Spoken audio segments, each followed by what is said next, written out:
ओम अज्ञानतिमिरान्धस्य ज्ञानञ्जनशलाकयो चक्षुरुन्मिलितं येन तस्मै श्रीगुरुवे नमः। श्रीचैतन्यमनोभीष्टं स्थापितं येन भूतले स्वयं रूपकदा मह्यं ददाति स्वपदान्तिकं वन्देऽहं श्रीगुरुं श्रीयुतपदकमलं श्रीगुरुवैष्णवाचं श्रीरूपं साग्रजातं सगुणरघुनाथान्वितं तं सजीवं साद्वैतं सावधूतं परिजनसहितं कृष्णचैतन्यदेवं श्री राधाकृष्ण पादान सगण ललिता श्री विशाखानवताश्च नित्यानंदम नमस्तुभ्यं प्रेमानंद प्रदायते कलवकलमस्य नाशाय जानवीपते नमः।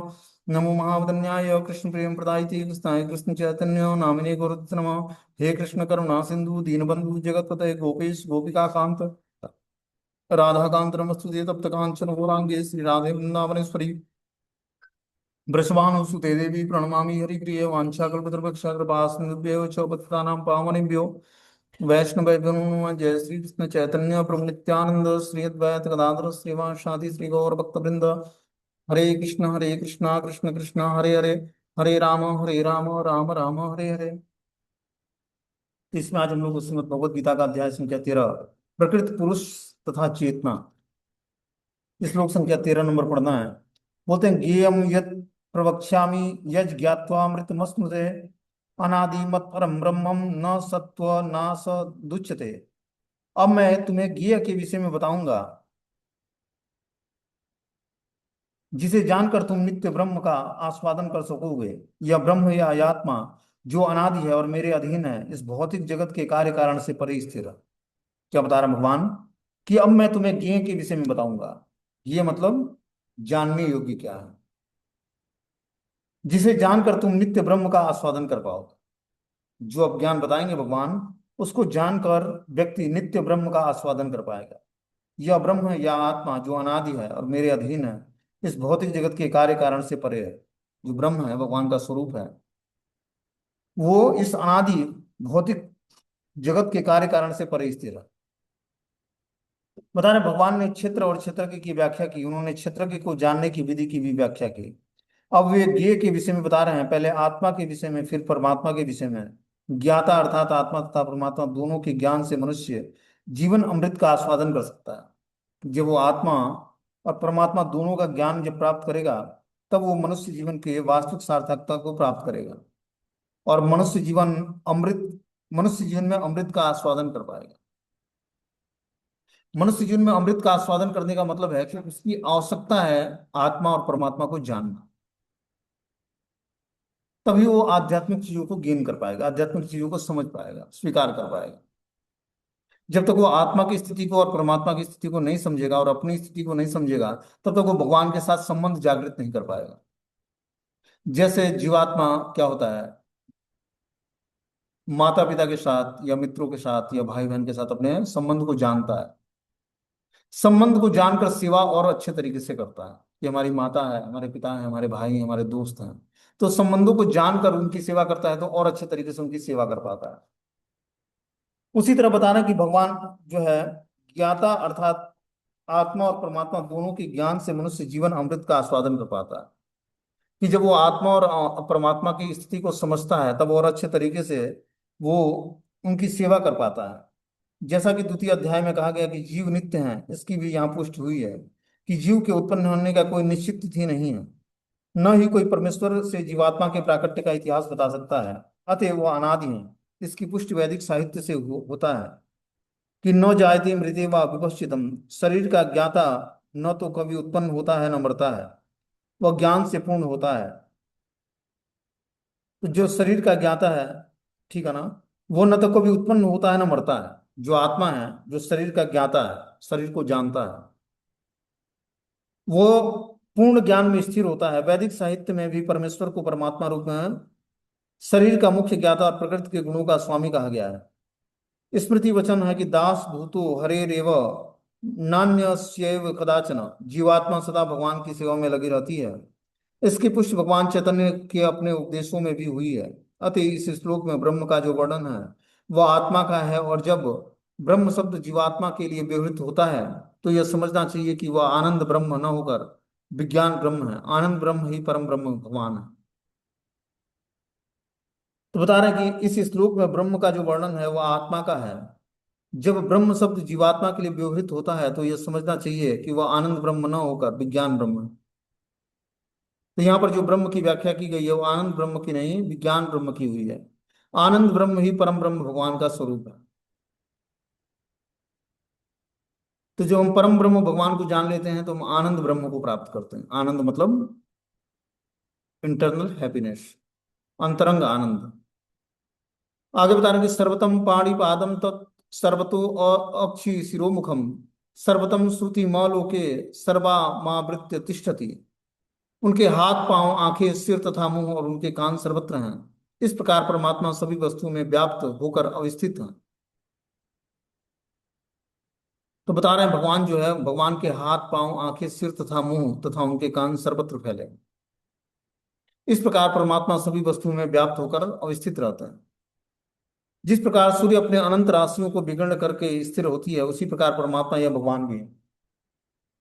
वे अपने सर्वव्यापी रूप में स्थिर रहते हैं और उनमें आदि शिक्षक ब्रह्मा से लेकर छोटी चूंटी तक के सारे जीव स्थिर होते हैं। उनके अनंत सिर, हाथ, पांव और नेत्र हैं और अनंत जीव हैं। ये सभी परमात्मा में ही स्थिर हैं, अतः परमात्मा सर्वव्यापक है। लेकिन आत्मा यह नहीं कह सकता कि उसके हाथ, पांव तथा नेत्र चारों दिशाओं में हैं। यह संभव नहीं है। तो देखो, आत्मा की स्थिति यह है कि वो भगवान का अंश मात्र है, और परमात्मा स्वयं ही भगवान परमात्मा रूप में क्या करते हैं, हर जीव के अंदर निवास करते हैं, और वो अपने हाथ पांव अनंत सिर के साथ अपना विस्तार किए हुए होते हैं। एक ही परमात्मा अनंत जीव के अंदर अपना विस्तार करके निवास करते हैं। लेकिन आत्मा एक ही आत्मा नहीं होती है, आत्मा अलग अलग होती है। हमारे शरीर में जो आत्मा है वो अलग है, आपके शरीर में आत्मा जो है अलग है। लेकिन परमात्मा एक ही, हर शरीरों में अपना विस्तार करके एक ही परमात्मा हर शरीरों में स्थिर होती है। चाहे वो मनुष्य का शरीर हो या पशु पक्षी पेड़ पौधों हो या जीव जंतुओं का शरीर, एक ही परमात्मा सबके अंदर निवास करते हैं। लेकिन आत्मा का अलग अलग अस्तित्व है। पता है, परमात्मा आत्मा से भिन्न है। परमात्मा अपना हाथ असीम दूरी तक फैला सकते हैं, किंतु आत्मा ऐसा नहीं कर सकता। भगवत गीता में भगवान कहते हैं कि यदि कोई उन्हें पत्र पुष्प तथा जल अर्पित करता है तो वे उसे स्वीकार करते हैं। यदि भगवान दूर होते हुए भी फिर भी इन वस्तुओं को वे कैसे स्वीकार कर पाते हैं, यही भगवान की सर्वशक्तिमत्ता है। यद्यपि वह पृथ्वी से बहुत दूर अपने धाम में स्थिर हैं, तो भी वे किसी के द्वारा अर्पित कोई भी वस्तु अपने हाथ फैलाकर ग्रहण कर सकते हैं। यही उनका शक्तिमत्ता है। ब्रह्म संहिता में कहा कि गोलोक एवं सत्य अखिलात्म भूत है। यद्यपि वे अपने दिव्य धाम गोलोक में लीलारत रहते हैं, फिर भी वे सर्वव्यापी हैं। आत्मा ऐसा घोषित नहीं कर सकता कि वह सर्वव्यापक है। अतः इस श्लोक में आत्मा नहीं है, फिर परमात्मा या भगवान का वर्णन हुआ है। आगे बता रहे कि सर्व इंद्रिय गुणाभासम सर्व इंद्रिय विवर्जितम असक्तम सर्वभूतेश्व निर्गुणम गुणभोक्तु च। परमात्मा समस्त इंद्रियों के मूल स्रोत हैं, फिर भी वे इंद्रियों से रहित हैं। वे समस्त जीवों के पालन करता होकर भी अनासक्त हैं। वे प्रकृति के गुणों से परे हैं, फिर भी वे भौतिक प्रकृति के समस्त गुणों के स्वामी हैं। क्या बता रहे हैं यहाँ पर? परमात्मा समस्त इंद्रियों के मूल स्रोत हैं। परमात्मा है क्या है? समस्त इंद्रियों के मूल स्रोत हैं, फिर भी वे इंद्रियों से रहित हैं। भगवान का एक नाम है ऋषिकेश। ऋषिकेश मतलब इंद्रियों के स्वामी। तो इंद्रियों के मूल स्रोत स्वयं भगवान ही परमात्मा रूप हैं, फिर भी वे इंद्रियों से रहित हैं। परमात्मा इंद्रियों से रहित भी हैं। वे समस्त जीवों के पालन करता होकर भी अनासक्त हैं। इस भौतिक सृष्टि का पालन स्वयं परमात्मा रूप में भगवान ही करते हैं। लेकिन क्या हुआ है, वो पालन करता हुए भी, होते हुए भी अनासक्त हैं। वे प्रकृति के गुणों से परे हैं और फिर भी वे भौतिक प्रकृति के समस्त गुणों के स्वामी हैं। तो भगवान प्रकृति के गुणों से परे भी हैं, जो तीन गुण हैं उससे परे हैं, लेकिन भौतिक प्रकृति के समस्त गुणों के स्वामी भी हैं। भगवान इस सृष्टि का क्रिएशन भी करते हैं, लेकिन भगवान इस सृष्टि से आसक्त नहीं होते, किसी भी वस्तु से, किसी भी व्यक्ति से। हम क्या करते हैं, जिसकी सृष्टि करते हैं, जैसे माता बच्चे को जन्म देती है तो बच्चे से आसक्त हो जाती है। लेकिन भगवान ऐसा नहीं करते हैं। हम सभी भगवान के बच्चे हैं, लेकिन भगवान किसी से आसक्त नहीं होते हैं, सब पर संभाव की दृष्टि रखते हैं। यही भगवान की भगवत्ता है। और भगवान और जीवों में यही अंतर है कि जीवात्मा जिसकी सेवा करता है या जिसकी सृष्टि करता है, उसी से आसक्त हो जाता है, ये हमारा है, ये मेरा है। लेकिन भगवान ऐसा नहीं करते। भगवान पूर्ण रूपेण जो है, किसी भी वस्तु से आसक्त नहीं होते, अनासक्त रहकर सारी चीजों का देख रेख करते हैं। बोलते हैं यद्यपि परमेश्वर समस्त जीवों के समस्त इंद्रियों के स्रोत हैं, फिर भी वे जीवों की तरह उनकी भौतिक इंद्रियां नहीं हैं। वास्तव में वे जीवों में आध्यात्मिक इंद्रियां होती हैं, लेकिन बद्ध जीव में वो भौतिक तत्वों से आच्छादित रहते हैं। अतः इंद्रिय कार्यों का प्राकृतिक पदार्थ द्वारा होता है। परमेश्वर की इंद्रियां इस तरह आच्छादित नहीं रहती, उनकी इंद्रियां दिव्य होती हैं, अतः वो निर्गुण कहलाते हैं। गुण का अर्थ है भौतिक गुण, लेकिन उनकी इंद्रियां भौतिक आवरण से रहित होती हैं। यह समझ लेना चाहिए कि उनकी इंद्रियां हमारी इंद्रियां जैसी नहीं हैं। यद्यपि वे हमारे समस्त ऐंदिक कार्यों के स्रोत हैं, लेकिन उनकी इंद्रियां दिव्य होती हैं और वो कलमश से रहित होती हैं। तो जो भगवान की इंद्रियां हैं वो कलमश से रहित, उसमें कलमश से नहीं होता है। हमारी इंद्रियों में क्या होता है, कलमश से ग्रस्त होता है इंद्रिय। इसमें काम, क्रोध, लोभ, मद, मात्सर्य, ईर्ष्या के वेग होते हैं। लेकिन भगवान की इंद्रियां क्या है, पूर्ण रूपेण सच्चित आनंद से। भगवान की इंद्रियां पूर्ण रूपेण सच्चित आनंद से बनी। हमारी इंद्रियां क्या है, पंचभूतों से बनी इंद्रियां, जिसमें अनेक प्रकार के दोष होते हैं। लेकिन भगवान की इंद्रियां ऐसी नहीं, भगवान की इंद्रियां दिव्य होती हैं। गुण का अर्थ है भौतिक गुण, लेकिन उनकी इंद्रियां भौतिक आवरण से रहित होती हैं। यह समझ लेना चाहिए कि उनकी इंद्रियां हमारी इंद्रियों जैसी नहीं हैं। यद्यपि हमारे समस्त इंद्रिय कार्य के स्रोत हैं, लेकिन उनकी इंद्रियां दिव्य होती हैं, जो कलमश से रहित होती हैं।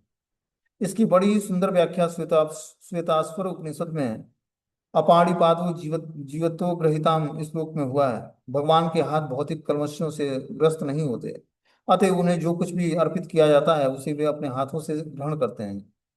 बद्ध जीव तथा परमात्मा में यही अंतर है कि उनके भौतिक नेत्र नहीं होते, फिर भी उनके नेत्र होते हैं, अन्यथा वे कैसे देख सकते हैं। भगवत गीता में पुष्टि हुई कि जब भगवान प्रकट होते हैं तो वे अपने अंतरंग शक्ति से यथारूप में प्रकट होते हैं। वे भौतिक शक्ति द्वारा कलमश से ग्रस्त नहीं होते, अपितु वे भौतिक शक्ति के स्वामी हैं। वैदिक साहित्य से हमें पता चलता है कि उनका सारा शरीर आध्यात्मिक है, उनका अपना नित्य स्वरूप होता है जो सच्चिदानंद विग्रह कहलाता है। वे समस्त ऐश्वर्य से पूर्ण हैं, वे सारी संपत्ति के स्वामी हैं और सारी शक्ति के स्वामी हैं। वे सर्वाधिक बुद्धिमान तथा ज्ञान से पूर्ण हैं। ये भगवान के कुछ लक्षण हैं। वे समस्त जीवों के पालक हैं, सारी गतिविधियों के साक्षी हैं। जहां तक वैदिक साहित्य से समझा जा सकता है, परमेश्वर सदैव दिव्य अवस्था में रहते हैं। यद्यपि हमें उनके पांव, हाथ, सिर, मुख नहीं दिखते, लेकिन वे होते हैं। जब हम दिव्य पद तक ऊपर उठ जाते हैं तो हमें भगवान के स्वरूप के दर्शन होते हैं। कलमश से ग्रस्त इंद्रियों के कारण हम उनके स्वरूप को देख नहीं पाते हैं।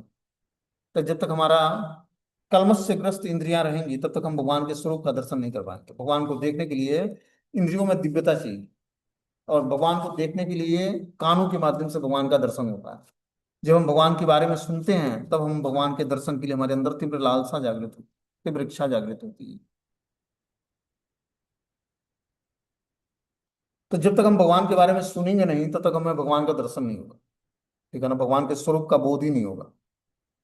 तर बहिरंतस्य भूतानां चरम चरमेव च सूक्ष्म तत्व विज्ञेयम दूरस्थम चांतिके च तत्। परम सत्य जड़ तथा जंगम समस्त जीवों के बाहर तथा भीतर स्थित है। सूक्ष्म होने के कारण वे भौतिक इंद्रियों के द्वारा जानने या देखने से परे हैं। यद्यपि वे अत्यंत दूर रहते हैं, किंतु हम सबों के निकट भी हैं। तो बता रहे हैं, परम सत्य जड़ तथा जंगम समस्त जीवों के बाहर तथा भीतर स्थित है। भगवान जो है जड़ और जंगम, मतलब जो जड़ वस्तु है और जो चर और अचर, दोनों वस्तुओं के बाहर तथा भीतर स्थित है। सूक्ष्म होने के कारण वे भौतिक इंद्रियों के द्वारा जानने या देखने से परे हैं। भगवान सूक्ष्म इंद्रियों द्वारा जाने नहीं जा सकते या देखे नहीं जा सकते। यद्यपि वे अत्यंत दूर रहते हैं, किंतु हम सबों के निकट भी हैं। वैदिक साहित्य से हम जान सकते हैं कि परम पुरुष नारायण प्रत्येक जीव के बाहर तथा भीतर निवास करते हैं। वे भौतिक तथा आध्यात्मिक दोनों ही जगतों में विद्यमान हैं। यद्यपि वे बहुत दूर हैं, फिर भी वे हमारे निकट रहते हैं। वैदिक साहित्य के वचन हैं कि आसीनो दूर व्रजति, शयानो याति सर्वतः। चूंकि वे निरंतर दिव्य आनंद भोगते रहते हैं, अतएव हम यह नहीं समझ पाते कि सारे ऐश्वर्य का भोग किस तरह करते हैं। हम इन भौतिक इंद्रियों से उनको देख नहीं सकते, न समझ पाते हैं। अतः वैदिक भाषा में कहा गया है कि उन्हें समझने में हमारे भौतिक मन तथा इंद्रियां असमर्थ हैं। किंतु जिसने भक्ति के द्वारा कृष्ण महामृत का अभ्यास करते हुए अपने मन तथा इंद्रियों को शुद्ध कर लिया है, वह निरंतर उनका दर्शन कर सकता है। तो भगवान को देखने के लिए क्या करना पड़ेगा हमें, इंद्रियों को शुद्ध करना पड़ेगा। तब हम भगवान को मन तथा इंद्रियों के द्वारा, जब हमारा मन और इंद्रिय शुद्ध हो जाएंगी, तब हम भगवान का निरंतर दर्शन कर पाएंगे। ब्रह्म संहिता में इसकी पुष्टि हुई है कि परमेश्वर के लिए जिस भक्त के हृदय में प्रेम उपज चुका है, वह निरंतर उनका दर्शन कर सकता है। और भगवत गीता में इसकी पुष्टि हुई है कि उन्हें केवल भक्ति के द्वारा ही देखा जा सकता है। भक्त्या तान्य यया सक्यम, कि भक्ति के द्वारा ही परमेश्वर का दर्शन किया जा सकता है, और कोई मेथड नहीं है। बोलते हैं आविभक्त च भूतेषु विभक्तम इव च स्थितम भूत भर्तु तो तज्ज्ञेयम गसिष्णु प्रभ विष्णु च। इस प्रकार मैंने कर्म क्षेत्र, ज्ञान तथा ज्ञेय का संक्षेप में वर्णन किया है। इसे केवल मेरे भक्त ही पूरी तरह समझ सकते हैं और इस तरह मेरे स्वभाव को प्राप्त होते हैं। तो भगवान इस अध्याय में क्षेत्र और क्षेत्र के ज्ञान और ज्ञेय का संक्षेप वर्णन किया है। बता रहे हैं कि इसे केवल मेरे भक्त ही पूरी तरह समझ सकते हैं। जो भगवान का भक्त होगा वही भगवान के द्वारा इस वर्णन को समझ पाएगा, और इस तरह से समझकर भगवान के स्वभाव को प्राप्त कर पाएगा। बोलते हैं भगवान के शरीर, ज्ञान और ज्ञेय का संक्षेप में वर्णन हुआ है। यह ज्ञान तीन वस्तुओं का है, ज्ञाता, ज्ञेय और जानने की विधि। इन तीनों मिलकर विज्ञान कहलाते हैं। पूर्ण ज्ञान भगवान के अनन्य भक्तों द्वारा प्रत्यक्षतः समझा जा सकता है, अन्य इसे समझ पाने में असमर्थ रहते हैं। तो बता रहे हैं कि भगवान ने शरीर, ज्ञान और ज्ञेय का संक्षेप में वर्णन किया। कि शरीर क्या है, ज्ञान क्या है वास्तविक, और जानने योग्य वस्तु क्या है, उसका संक्षेप में भगवान ने वर्णन किया। ज्ञाता के और जानने की विधि, ये तीनों मिलकर विज्ञान कहलाते हैं। पूर्ण ज्ञान भगवान के अनन्य भक्तों द्वारा प्रत्यक्ष समझा जा सकता है। जो पूर्ण ज्ञान तभी व्यक्ति समझ सकता है जो भगवान का अनन्य भक्त होगा। अन्य लोग इसे समझ पाने में असमर्थ हैं। तो भगवान का अनन्य भक्त बनकर ही हम भगवान के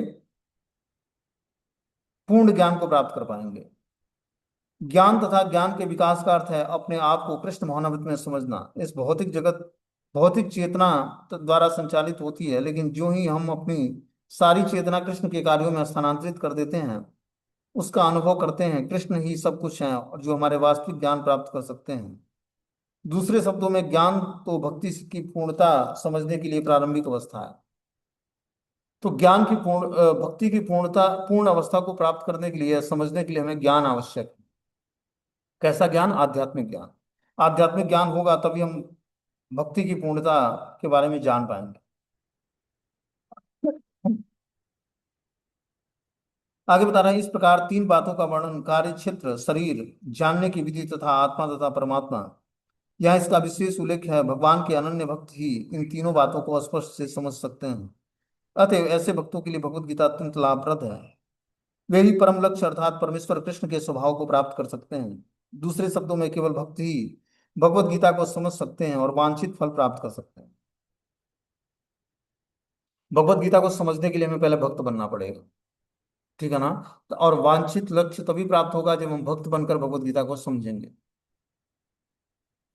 ये भगवत गीता का ज्ञान भौतिकतावादी भी यूज करता है। ऐसा नहीं भौतिकतावादी व्यक्ति भगवत गीता का ज्ञान यूज नहीं करता, वो भी पढ़ता है, लेकिन वो भौतिक ज्ञान की तरह यूज करता है इसे। यही तो दिव्य ज्ञान का महत्व है कि दिव्य ज्ञान में सारे ज्ञान समाहित हैं। जो भगवत गीता का ज्ञान है, इसमें सारे ज्ञान समाहित है, चाहे भौतिक ज्ञान हो या आध्यात्मिक ज्ञान हो, सारे ज्ञान इसमें है। इसीलिए ये दिव्य ज्ञान है। दिव्य ज्ञान मतलब पूर्ण ज्ञान, मतलब अपूर्ण नहीं है, इसीलिए इसको पूर्ण ज्ञान बताया गया कि इसमें कुछ अपूर्णता नहीं है, कुछ कमी नहीं है। भौतिक ज्ञान में क्या होता है? वो अपूर्ण ज्ञान होता है, वो बस एक सीमित दायरे तक उसका वर्णन करता है। लेकिन भगवत गीता पूर्ण ज्ञान होने के कारण ये समस्त ज्ञान का सार है। बोलते हैं प्रकृतिम पुरुषम चैव विद्वनादि उभावपि विकारस्य गुणाश्चैव वृद्धि प्रकृति संभवाम। प्रकृति तथा जीवों को अनादि समझना चाहिए, उनके विकार तथा गुण प्रकृति जन्य है। बोलते हैं प्रकृति तथा जीवों को अनादि समझना चाहिए। प्रकृति और जीव अनादिकाल से इस भौतिक संसार में हैं। उनके विकार तथा गुण प्रकृति जन्य है। प्रकृति में होने के कारण उनके अंदर जो विकार उत्पन्न होता है, जो गुण उत्पन्न होते हैं, वो प्रकृति जन्य होते हैं, तीन गुणों से प्रभावित होते हैं। बता रहे हैं इस अध्याय में ज्ञान से मनुष्य शरीर तथा शरीर के ज्ञाता जीवात्मा तथा परमात्मा दोनों को जान सकता है। शरीर क्रिया क्षेत्र है और प्रकृति से निर्मित है। शरीर के भीतर बद्ध तथा उनके कार्यों का भोग करने वाला आत्मा ही पुरुष या जीव कहलाता है। वह ज्ञाता है और उनके अतिरिक्त दूसरा ज्ञाता होता है जो परमात्मा है। निसंदेह यह समझना चाहिए कि परमात्मा तथा आत्मा एक ही भगवान की विभिन्न अभिव्यक्तियां हैं। जीवात्मा उनकी शक्तियां हैं और परमात्मा उनका साक्षात अंश है। प्रकृति तथा जीव दोनों ही नित्य हैं। तात्पर्य यह है कि वे सृष्टि के पहले से विद्यमान हैं। यह भौतिक अभिव्यक्ति परमेश्वर की शक्ति से ही है और इसी प्रकार जीव भी है, किंतु जीव श्रेष्ठ शक्ति है। जीव तथा प्रकृति इस ब्रह्मांड के उत्पन्न होने के पूर्व भी विद्यमान थे। प्रकृति तो महाविष्णु में लीन हो गई जब इसकी आवश्यकता पड़ी तो एक महत्व तत्व के रूप में प्रकट हुई। इसी प्रकार जीव भी उनके भीतर रहते हैं और चूंकि वे बद्ध हैं अतएव परमेश्वर की सेवा करने से विमुख हैं। इस तरह उन्हें वैकुंठ लोक में प्रविष्ट होने नहीं दिया जाता। लेकिन प्रकृति के व्यक्त होने और इसे भौतिक जगत में पुनः कर्म करने और वैकुंठ लोक में प्रवेश करने की तैयारी करने का अवसर दिया जाता है। इस भौतिक सृष्टि का यही रहस्य क्या बता रहे हैं यहाँ पर कि प्रकृति तथा जीव दोनों ही नित्य हैं। प्रकृति भी नित्य है और इसमें रहने वाले हम लोग जीवात्मा भी नित्य हैं। तात्पर्य यह है कि वे सृष्टि के पहले से विद्यमान है। प्रकृति सृष्टि के पहले भी थी और जीवात्मा सृष्टि के पहले भी थे। यह भौतिक अभिव्यक्ति परमेश्वर की शक्ति है। ये जो भौतिक अभिव्यक्ति हम देखते हैं भौतिक वातावरण ये प्रकृति की सृष्टि है, शक्ति है। और इसी प्रकार जीव भी है, किंतु जीव श्रेष्ठ शक्ति मानी जाती है। जीव भी भगवान की तटस्थ शक्ति है और प्रकृति क्या है, भगवान की बहिरंग शक्ति है। हाँ। जीव तथा प्रकृति इस ब्रह्मांड के उत्पन्न होने के पूर्व भी विद्यमान है। प्रकृति तो महाविष्णु में लीन हो गई और जब इसकी आवश्यकता पड़ी तो ये महत्व तत्व के द्वारा प्रकट हुई। इसी प्रकार से जीव भी उनके भीतर रहते हैं और चूंकि वे बद्ध हैं अतः वे परमेश्वर की सेवा करने से विमुख हैं। इस तरह उन्हें वैकुंठ लोक में प्रवेश नहीं होने दिया जाता। लेकिन प्रकृति के व्यक्त होने पर इन्हें भौतिक जगत में पुनः कर्म करने और वैकुंठ लोक में प्रवेश करने की तैयारी करने का अवसर दिया जाता है। इस भौतिक सृष्टि का यही रहस्य है। क्या बता रहे हैं कि जो है प्रकृति के व्यक्त होने पर इसे भौतिक जगत में पुनः कर्म करने और वैकुंठ लोक में प्रवेश करने की तैयारी करने का अवसर दिया जाता है। तो प्रकृति के व्यक्त होने पर जब प्रकृति अपने व्यक्त अवस्था में आती है तो हर एक जीवात्मा को जो भौतिक जगत में पुनः कर्म करने और वैकुंठ लोक में प्रवेश करने की तैयारी करने का उसको अवसर प्रदान किया जाता है भगवान की तरफ से प्रकृति के द्वारा। इस भौतिक सृष्टि का यही रहस्य है कि भौतिक सृष्टि में जीवात्मा आता है तो उसको प्रकृति के द्वारा सुविधाएं दी जाती है क्योंकि भगवान की तरफ मुड़े और भगवान की भक्ति करें। ठीक है ना। लेकिन वो प्रकृति के द्वारा दी हुई सुविधाओं का अगर जो सही उपयोग करता है और भगवान की भक्ति में अपने को एंगेज करता है तो निश्चित रूप से उसको सफलता प्राप्त होगी। ये प्रकृति भी हमें सहयोग प्रदान करेगी जब हम भगवान के मिशन में कार्य करेंगे। जब हम माया के मिशन में काम करेंगे तो प्रकृति हमें प्रताड़ित करेगी। यही तो भगवान की शक्तियों का अद्भुत चमत्कार है कि जब हम उन शक्तियों का उपयोग क्या करेंगे जीवों के कल्याण और मंगल के लिए करेंगे और अपने कल्याण मंगल के लिए करेंगे, भगवान की भक्ति के लिए करेंगे, तो वही जो है शक्ति भगवान की बहिरंग शक्ति माया दुर्गा हमारी सहायता करेगी। लेकिन जब हम उसको भोगने का प्रयास करेंगे तो वही दुर्गा देवी हमें क्या करेगा, प्रताड़ित करेगी त्रेताप देकर। ठीक है ना। तो स्वतंत्रता भगवान ने हमें दी है कि हम क्या करते हैं, अपने स्वतंत्रता का उपयोग करते हैं प्रकृति को भोगने में या प्रकृति की सुविधाओं को लेकर भगवान की भक्ति करने में। प्रकृति ने हमें बहुत सारी सुविधाएं दिया है। निशुल्क बिजली, निशुल्क जल देती है, रोशनी देती है, हवा देती है। ठीक है ना। आवश्यकता अनुसार गर्मी ठंडा इसमें ऋतु परिवर्तन होता है। तो क्या है, प्रकृति के द्वारा सुविधा प्रदान किया गया है। जब हम इन सुविधाओं को अपने भोग में न लगाकर भगवान की सेवा करते हैं तब ये अपने वास्तविक स्वरूप में स्थिर हो जाते हैं। आगे बता रहे हैं कि जो है वास्तव में जीवात्मा मूलतः परमेश्वर का अंश है लेकिन अपने विद्रोही स्वभाव के कारण वह प्रकृति के भीतर बद्ध अवस्था में है। इसका कोई महत्व नहीं है। ये जीव का श्रेष्ठ जीव ये जीव या श्रेष्ठ जीव किस प्रकार प्रकृति के संपर्क में आते हैं, किंतु भगवान जानते हैं कि ऐसा कैसा क्यों हुआ है। शास्त्रों में भगवान का वचन है कि जो लोग प्रकृति द्वारा आकृष्ट हैं वे कठिन जीवन संघर्ष कर रहे हैं। लेकिन इन कुछ श्लोकों के वर्णनों से यह निश्चित समझ लेना चाहिए कि प्रकृति के तीनों गुणों के द्वारा उत्पन्न विकार प्रकृति की ही उपज है। कि जब हम प्रकृति के तीन गुणों के द्वारा प्रभावित होते रहेंगे, तो वो बता रहा है कि जो है, ये प्रकृति तीन गुणों के विकारों से की उपज है। तीन गुण के जो विकार हैं उसी से ये प्रकृति उत्पन्न हुई है। जीवों के सारे विकार तथा प्राकृतिक शरीर के कारण है। जहां तक आत्मा का संबंध है, सारे जीव एक ही हैं।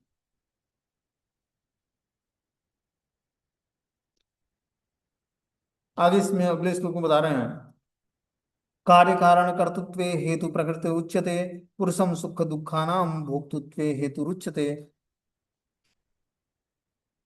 प्रकृति समस्त भौतिक कारणों और कार्यों की हेतु कही जाती है, और जीव इस संसार में विविध सुख दुख के भोग का कारण कहा जाता है। क्या बता रहे हैं? प्रकृति समस्त भौतिक कारणों और कार्यों की हेतु कही जाती है। प्रकृति से ही समस्त भौतिक कारण और कार्य प्रकट होते हैं। इसलिए प्रकृति को भौतिक कारणों और कार्यों का हेतु कहा जाता है, कि परिणाम कहा जाता है। और जीव पुरुष इस संसार में विविध सुख दुख के भोग का कारण कहा जाता है। जो जीवात्मा है, वो इस भौतिक संसार में सुख और दुख के भोग का कारण माना जाता है।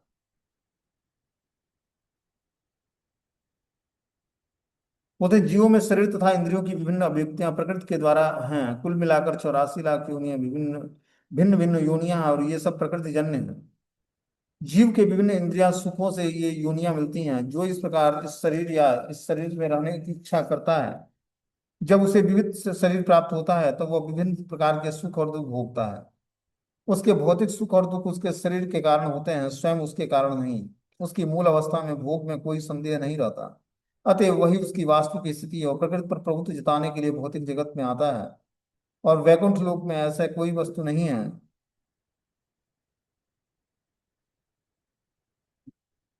वैकुंठ लोक में ऐसी कोई वस्तु नहीं होती। वैकुंठ लोक शुद्ध है, किंतु भौतिक जगत में प्रत्येक व्यक्ति विभिन्न प्रकार के शरीर सुखों को प्राप्त करने के लिए कठिन संघर्ष में रत रहता है। इस प्रकार बता रहे हैं कि जो है, भौतिक प्रकृति में जीवात्मा अपने अस्तित्व को बनाए रखने के लिए कठोर संघर्ष करता है। और कठोर संघर्ष करते करते वो प्रकृति के द्वारा बद्ध हो जाता है, क्योंकि संघर्ष करते हुए तीन गुण उसको प्रभावित करते हैं।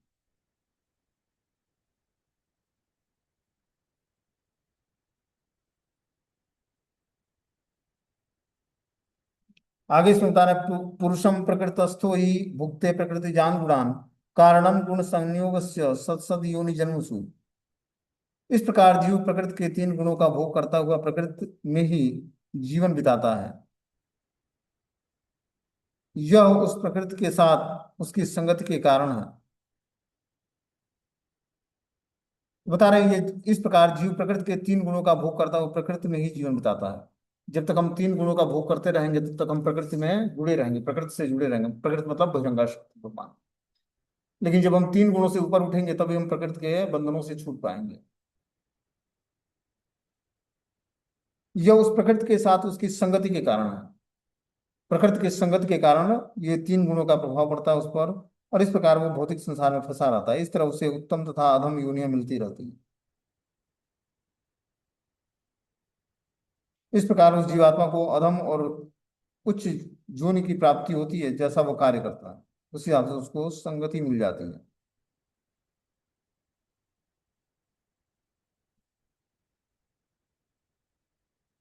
यह श्लोक यह समझाने के लिए महत्वपूर्ण है कि जीव एक शरीर से दूसरे में किस तरह देहांतरण करता है। दूसरे अध्याय में बताया गया कि जीव एक शरीर को त्याग करके दूसरे शरीर को प्राप्त कर लेता है। जिस प्रकार कोई वस्त्र बदलता है, वस्त्र का परिवर्तन इस प्रकार इस संसार में प्रति आमंत्रित है।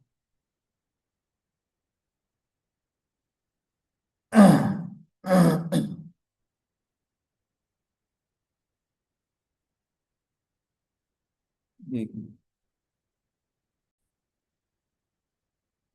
तो बता रहे हैं, इस प्रकार जीव प्रकृति के तीन गुणों का भोग करता हुआ प्रकृति में ही जीवन बिताता है। हम प्रकृति में ही अपना जीवन क्यों बिताते हैं? कि प्रकृति के तीन गुणों के द्वारा हम कार्य करते हैं प्रेरित होकर। यह उस प्रकृति के साथ उसकी संगति के कारण है।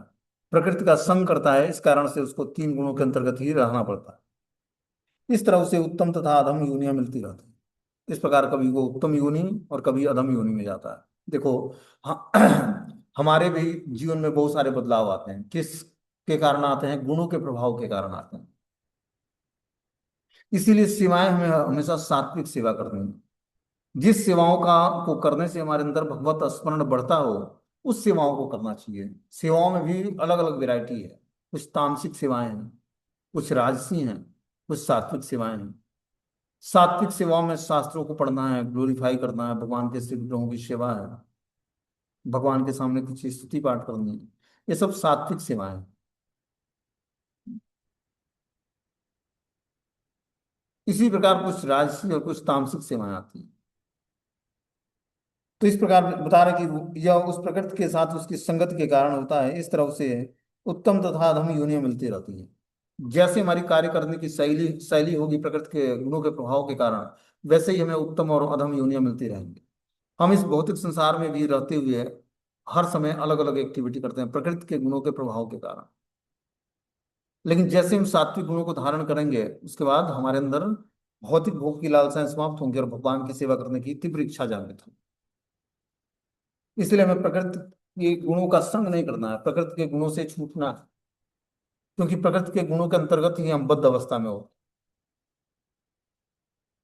प्रकृति के गुणों के से छूटते ही हम मुक्त जीवन को प्राप्त कर लेंगे। बता रहा है कि जिस प्रकार कोई वस्त्र बदलता है, वस्त्र का परिवर्तन इस संसार के प्रति आसक्ति के कारण है। जब तक जीव इस मिथ्या प्राकट्य पर मुक्त रहता है, तब तक उसे निरंतर देहांतरण करना पड़ता है। प्रकृति पर प्रभुत्व जताने की इच्छा के फलस्वरूप यह ऐसी प्रतिकूल परिस्थितियों में फंसता रहता है।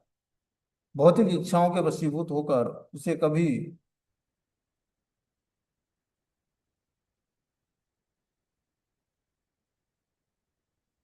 बता रहे हैं, वस्त्र का परिवर्तन इस संसार में के प्रति आसक्ति के कारण है। जब तक जीव इस मिथ्या प्राकट्य का पर मुक्त रहता है, तब तक उसे निरंतर देहांतरण करना पड़ता है। प्रकृति पर प्रभुत्व जताने की इच्छा के फलस्वरूप वह ऐसी प्रतिकूल परिस्थितियों में फंसता रहता है। भौतिक इच्छा के वशीभूत हो उसे कभी देवता के रूप में, तो कभी मनुष्य के रूप में, कभी पशु पक्षी के रूप में, कभी कीड़े और कभी जल जंतु, कभी संत पुरुष, कभी खटमल के रूप में जन्म लेना होता है। यह क्रम चलता रहता है और प्रकृति प्रत्येक परिस्थिति में जीव अपने को परिस्थितियों का स्वामी मानता है जब वो प्रकृति के वश में होता है। तो जब जीवात्मा प्रकृति के वश में होता है तो अपने को वो प्रकृति का स्वामी मानता है। ठीक है ना? लेकिन प्रकृति जो है, प्रकृति किसी के वश में नहीं है। प्रकृति स्वयं भगवान के निरीक्षण में कार्य करती है और पूर्ण रूपेण स्वतंत्र है। जिस तरह भगवान स्वतंत्र हैं, उसी तरह भगवान की ये प्रकृति भी स्वतंत्र है। हम प्रकृति के द्वारा स्वतंत्र नहीं है। प्रकृति हम पर कभी गर्मी, कभी ठंड, कभी बारिश, ये क्या करती है? हमें प्रकृति के द्वारा, प्रकृति हमें प्रताड़ित करती है देकर। लेकिन प्रकृति जो है भगवान के निरीक्षण में कार्य करती है, किसी भौतिक संसार के व्यक्ति के निरीक्षण में नहीं। ठीक है, आगे जो है 23वां श्लोक है, इसको हम लोग कल की क्लास में सुनेंगे।